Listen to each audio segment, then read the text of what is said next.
Добре, готови сме да продължим и напред отново с темата за дигиталните решения. Приветствам на сцената Теодора Атанасова от екипа на The Recursive, която ще модерира следващите 2 лекции. Теди, заповядай. Аплодисменти.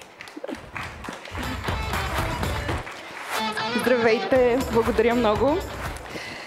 И така, ритейлът е една от индустриите, която променя дигиталната трансформация най-осезаемо, както в физическия магазин, така и онлайн. Днес ще говорим за това, как технологиите променят клиентското изживяване, кои са двигателите на иновациите и каква роля играе сигурността. По темата ще си говорим с Пенчо Цветков, директор информационни технологии, и Станислав Чапанов, киберсигурност в Fantastico Group. Заповядайте.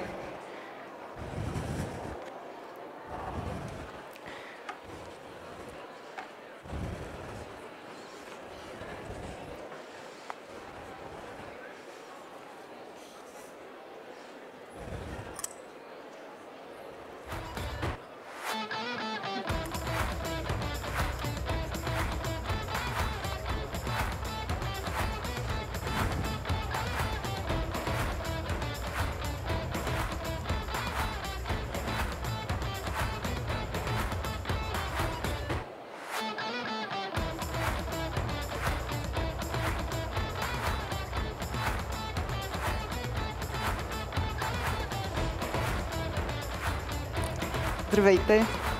Заповядайте. Здравейте. Благодаря. Как сте? Добре. Благодаря много, че се включвате в тази интересна дискусия. Ще започна с един бърз блиц въпрос към всеки един от вас. Пенчо, ако трябва да опишете дигиталната трансформация в ритейла с една дума, коя би била тя и защо? Думата със сигурност е неизбежна.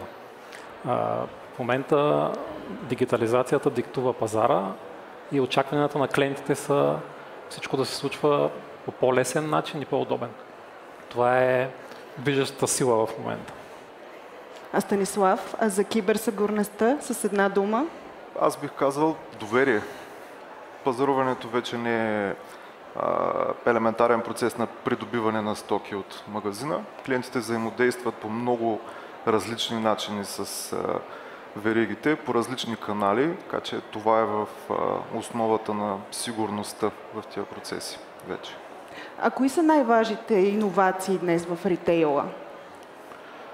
Дигитализациите, които подобряват клиентското изживяване. Клиентското изживяване диктува нуждата от дигитализация. Дигитализацията, оптимизацията на процесите, събирането и обработването на данни подобряват клиентското изживяване. Работим в посока да надграждаме клиентското изживяване и клиентите да се връщат при нас, да имат доверие към нашия бранд и се развиваме. А може ли да споделиш нещо по-конкретно? Всички говорим за клиентско изживяване. Какво имаме предвид по това? Конкретно при нас клиентското изживяване е, да кажем, каси на самообслужване, електронни етикети, дигитална реклама. Това са все нови системи, които подобряват клиентското изживяване. Клиентите са по-доволни, пазаруват по-бързо, получават повече информация, вярна информация и те са хепи с това. През твоята призма, Станислав, кои са най-важните иновации в момента? Бих добавил различните канали, които вече са налични за пазаруване. Не е традиционно чисто физически и само това да е единствената опция. Така че дигитализирането на целия процес вече е на различно ново ниво с нови платформи, които навлизат, така че клиента да има възможност по различни, по-удобни, по-бързи, иновативни начини отново да се здобие с това, което му е необходимо и, както Пенчо добре спомена, преживяването да е идентично. Тоест, обслужването в кавички и през подобни канали да е такова, с такова високо ниво, каквото е достигнато на обслужването в магазина. Често сме свикнали да чуваме, че България стои малко по-назад в иновациите. Къде е в ритейла? В момента България в ритейла мога да кажа, че беше догонваща, но вече сме едни от пионерите в много сфери. Една от тях е дигиталната реклама, която в Западна Европа и не само липсва или е в много малък обем. Специално в Фантастико ние залагаме много на дигиталната реклама и във всичките ни нови обекти интегрираме LED огромни екрани, на които клиентите получават доста така красиви и динамични рекламни материали, т.е. информирани са и са доволни от това. А колко важна е дигиталната реклама за клиента? Според мен това е с топ приоритет. Тоест всичко е персонализирано и... Работим и точно това в персонализиране. Значи бъдещето е персоналните реклами, лоялните програми. Ние работим в тази посока също, но в момента залагаме и на дигиталната реклама, която е за всички наши посетители и клиенти. Включително през веб, през социални мрежи, през различни платформи. Работим в посока да достигнем така до клиентите, че да присъстваме, ако мога така да се изразя, в ежедневието им с всичко, което от наша страна за тях би било полезно чрез мобилни приложения също. Това са тенденции, в които България, конкурентите, включително и нашата компания, не изостава в нито едно отношение и се работи много активно. А има ли иновация, в която искаме да приобщим в България? Може би не изостава, но на някои пазари са по-иновативни в ритейла. Модерна тема, която е така утвърдена и продължава да става основен фокус на почти всеки технологичен разговор е естествено изкуственият интелект. Това е нещо, което в Фантастико също е на лице и в управлението на веригата, и в менажирането чисто оперативно на търговските обекти, така че в тази посока със сигурност бихме могли и полагаме съответно усилия да използваме всичко, което ни предоставя изкуственият интелект като възможност. И двамата казахте, че търсите удовлетвореността на клиента. Как всъщност преценявате дали клиентът е удовлетворен? Може би точно тези нови платформи помагат за това? И учудващо може би било за голяма част от аудиторията. За мен беше също, аз съм сравнително нов в този бранш, че точки на измерване, ако така могат да бъдат определени, има за какво ли не. Тоест ние мерим и така събираме данни, които в последствие се обработват с всевъзможни видове аналитики. AI е намесен тук много сериозно, за абсолютно всичко по веригата на обслужване на клиента в client-facing частта, а в back-end частта вече са още повече процесите, в които данните, освен да бъдат събирани, анализирани и каквото друго им се случва в техния цикъл на живот, са критичен фактор. Фактически тръгваме оттам с употребата на изкуствения интелект. Включително използваме и Computer Vision в най-новите ни обекти, с които правим анализ на клиентското поведение на място в обекта и реално знаем кои точки в обекта са така горещите точки, където има по-голям интерес, какви стоки има на тези места, правим анализи на клиентското поведение на място. Тоест ние знаем в този обект къде е интересно на клиента, какво имаме там, защо е интересно, търсим начини как това да стане на друго място, да се прехвърли интереса на клиента и да няма също така струпвания, опашки, всички тези детайли, които са важни.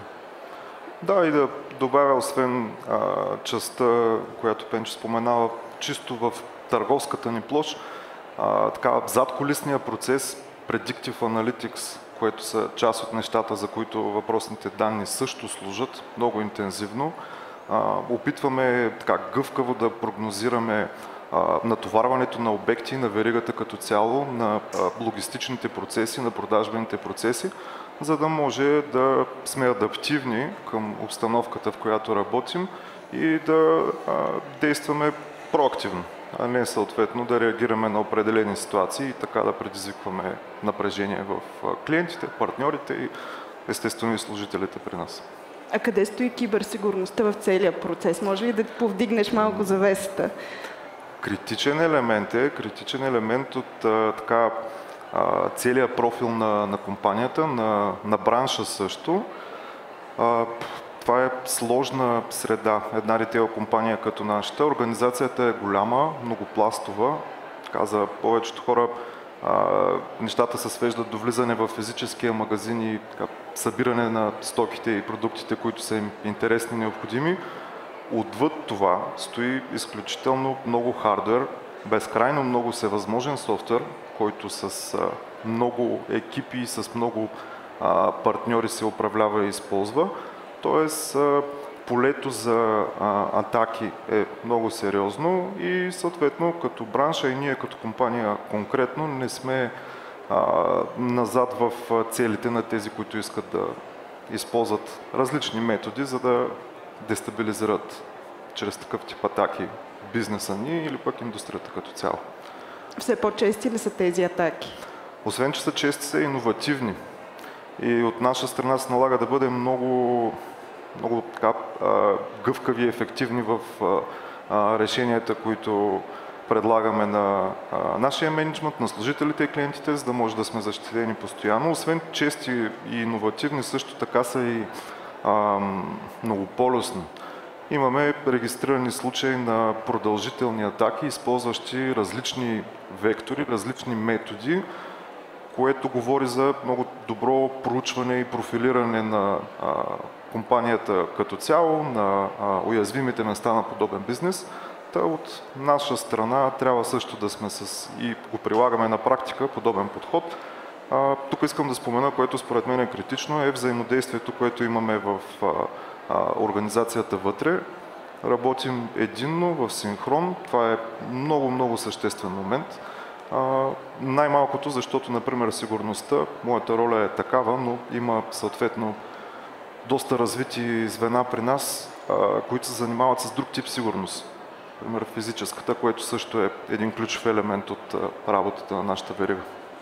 А когато внедрявате нови технологии, колко рано се включва екипът по киберсигурност? Киберсигурността е още от преди да започнем да внедряваме нова технология. Тя е основна част от процеса и е водеща дори, когато избираме продукт или технология, ние да получим максимална сигурност не само за компанията, и за нашите клиенти. Защото когато всичко работи добре и клиентите са доволни. А наблюдава ли се отлив от физическия магазин? Аз лично не бих казал, по-скоро има може би нормалната сезонност, нормалните тенденции на промяна в самото пазаруване. Това се дължи, разбира се, на много иновативната работа на колегите при нас, които са ангажирани с целият цикъл на продажби, с маркетирането на стоките, управлението на търговските площи. Тоест, те биха могли до определено ниво да моделират процеса, да поставят клиента в една удобна за него среда, в която конкретни продукти в конкретен период са налични и да му предоставят също възможност да избира от сериозно многообразие. Тоест, по никакъв начин, поне лично според мене, няма отлив, ако може така да го наречем, от физическите магазини за сметка на други типове канали. Да, те прогресират драстично, но все още не са взели водещото място. Вие споменахте за дигиталната реклама, споменахте за самообслужването на клиенти, но все пак, кои са иновациите, които очакваме да видим, да кажем, следващите 2-3 години в физическия магазин? В физическия магазин иновациите са изкуственият интелект. Той все повече ще навлиза в ежедневието на... Какво значи това?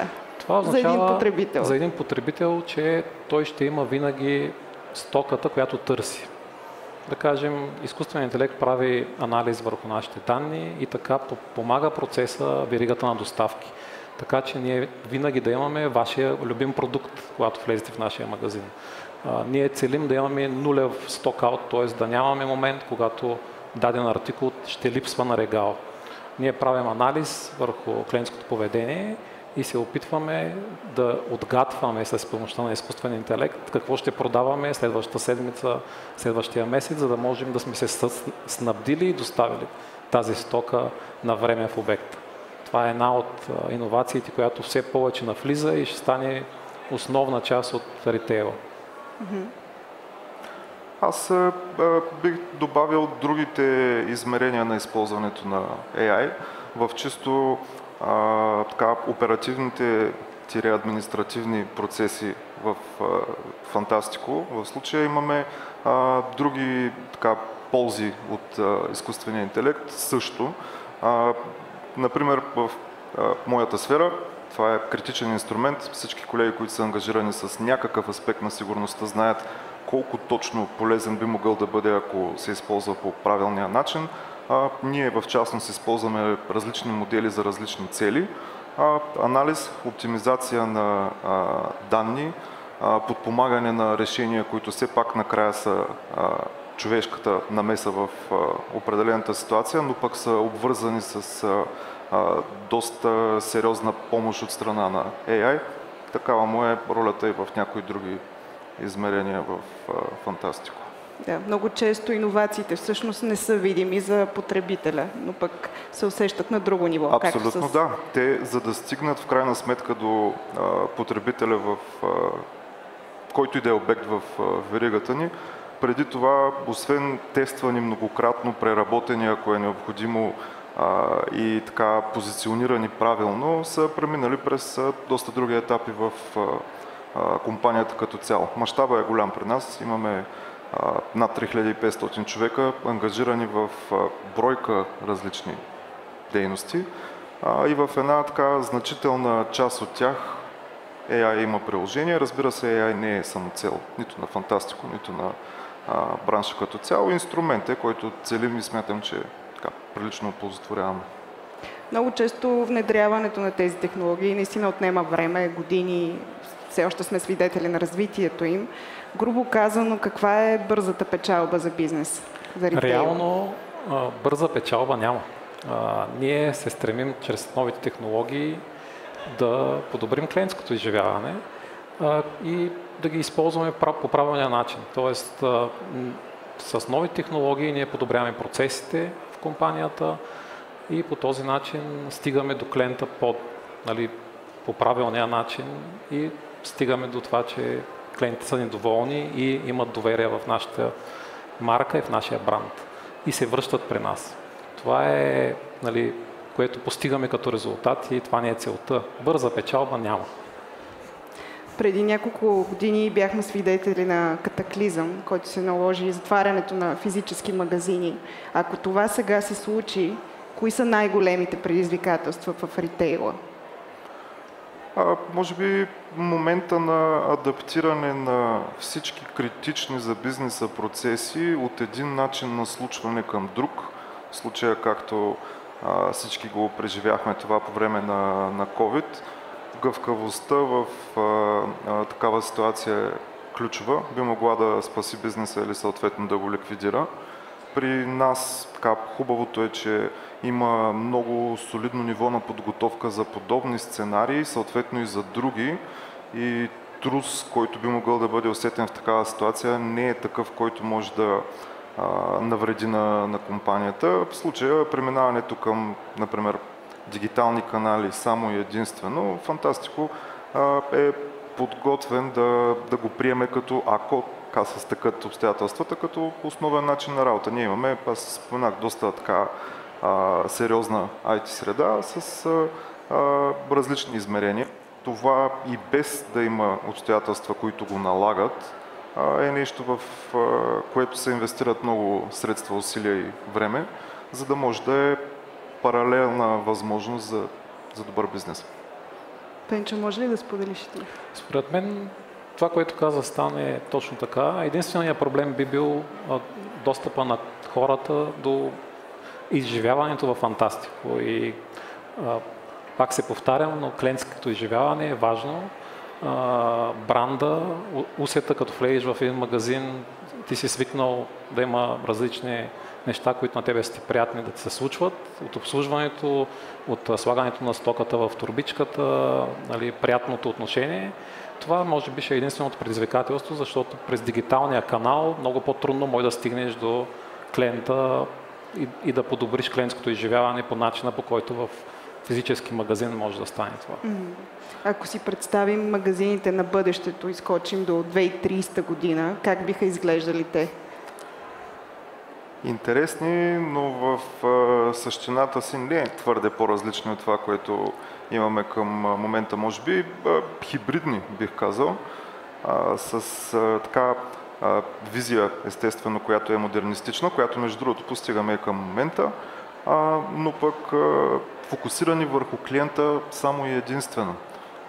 С всичко, което върви в посока развитие на клиентското поведение, като такова, което клиентите упражняват по време на процеса си на пазаруване, те ще са центъра на тая ритейл вселена. Няма да са други елементи толкова съществени, колкото възможността на клиента отново да се снабди с това, което му е необходимо, но да отчете времето и така, житейския ресурс, който инвестира в този процес, като нещо щастливо за него.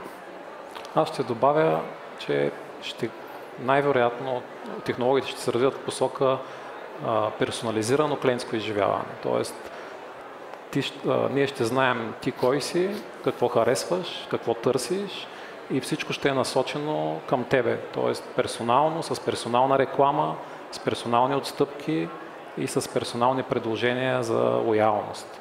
По този начин, нали, подобряването ще бъде на много по-високо ниво, отколкото е в момента и ще бъде наистина персонално.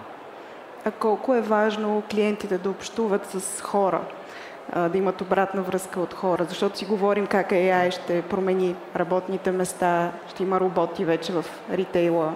Какво мислите вие лично мнение? За мен лично е абсолютно критично да го има това общуване. Било той в едноминутния дори момент, в който ще си купя нещо от нашите магазини. Не за друго, а защото самата среда, която много усърдно колегите работят да изградят и взаимодействието с клиентите, по-скоро начина, по който това взаимодействие се случва, е нещото, освен всичко друго, което кара хората да искат да се върнат.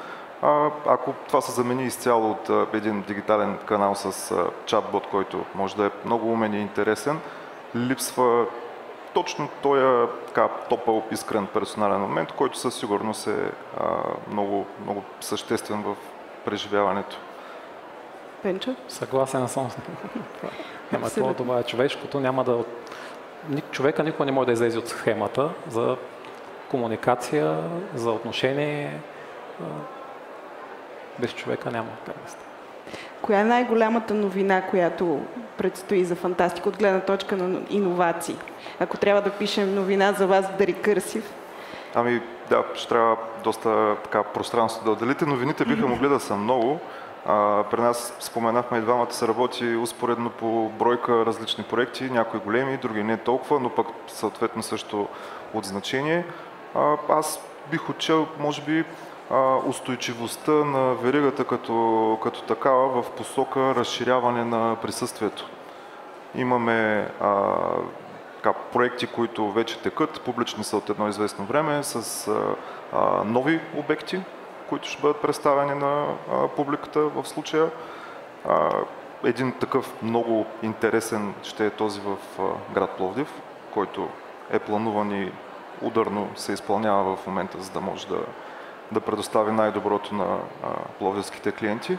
Така че посоката на развитие е ясна, следва се достатъчно целеустремено и други съответно неща са на дневен ред. Коментираме клиентското преживяване.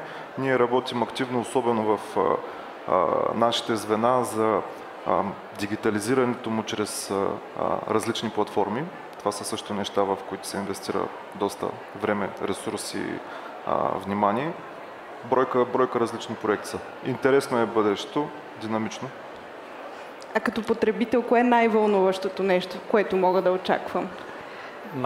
Най-вълнуващо би било изкуственият интелект, който така или иначе навлиза и без него не може. Вътрешно ли го разработвате?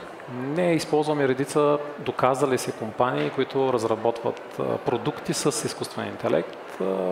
Това, което споменах преди малко, клиентско поведение, което ние изследваме, е много важен аспект от нашата работа и там влиза в действие такъв изкуствен интелект, който прави този анализ за нас в реално време.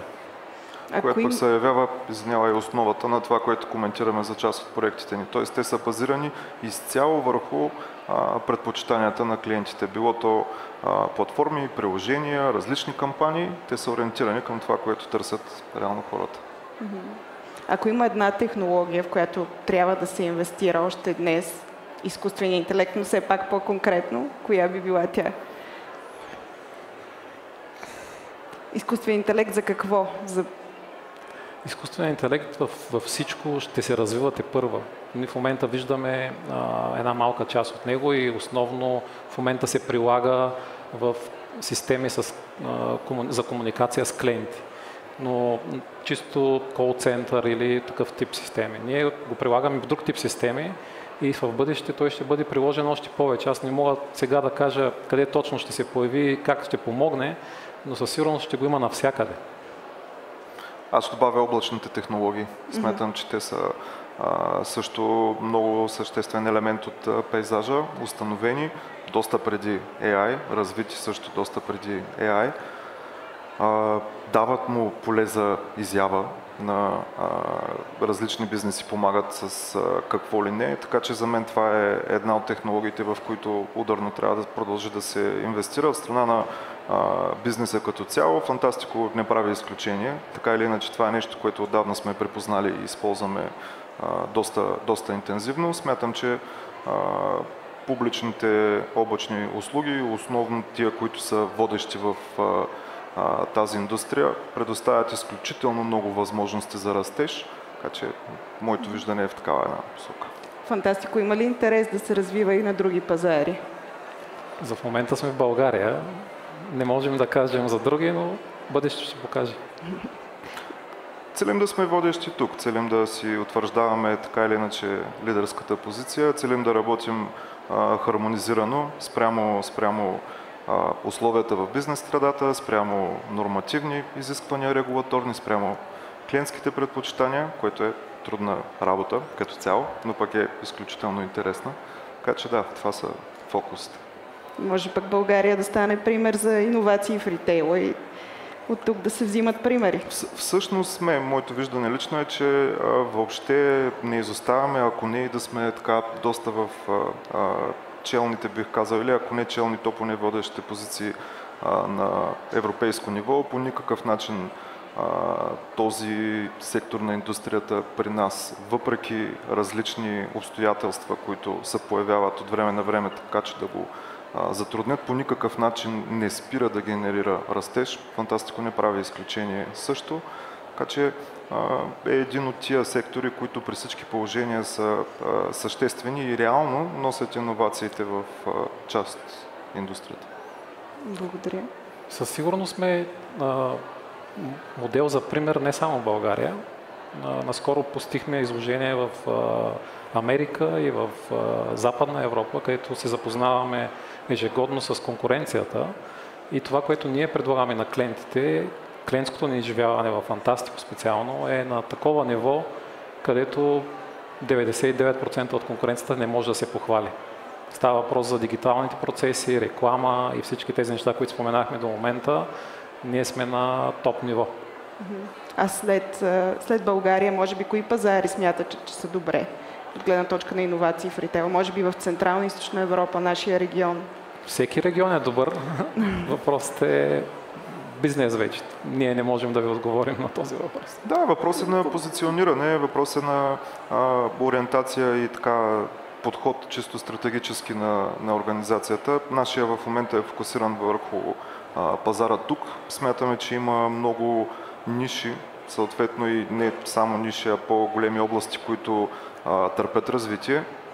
Ние в именно тях целим да продължаваме да сме установени както до момента. Така че има още много какво да предложим на българската публика, на пазара в България, а международният такъв е нещо, което активно следим.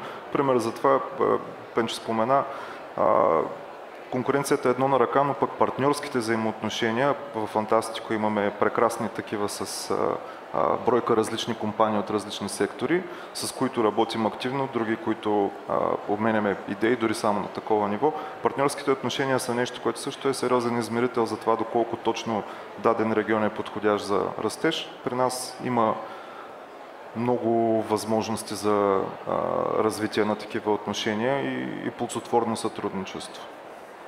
Благодаря. Има ли нещо, което не ви попитах, а смятате, че е наистина важно да знаем за дигитализацията, иновациите в ритейла, киберсигурността?